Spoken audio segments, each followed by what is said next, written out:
Now Barnabas was determined to take with them John, called Mark, but Paul insisted that they should not take with them the one who had departed from them in Pamphylia, and had not gone with them to do the rest of their work.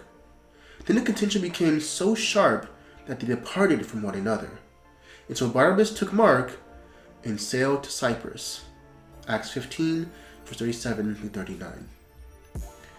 It's disturbing to see two great men arguing sharply about an issue, but it sometimes happens. In this case, Paul could see no light in continuing the employment of an intern who chickened out when things got hard. Barnabas argued that this young man should have another chance. No compromise could be found, however, so the two men separated, Barnabas taking Mark and Paul taking Silas. In the retrospect of later experience, it is obvious that Barnabas was right.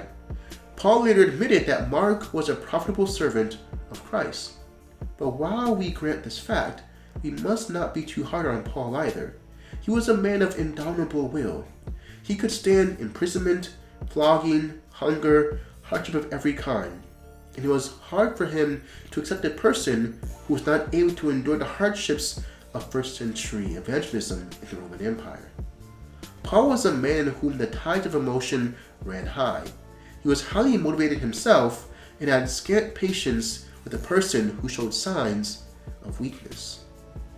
Later, it was Paul who said, "Charity suffereth long and is kind." Perhaps as he penned these immortal words, he recalled his sharpness with a tinge of regret. God has ways of mellowing his servants who, like Paul, may be too severe. Let us leave these people in God's hands. And as always, think on these things.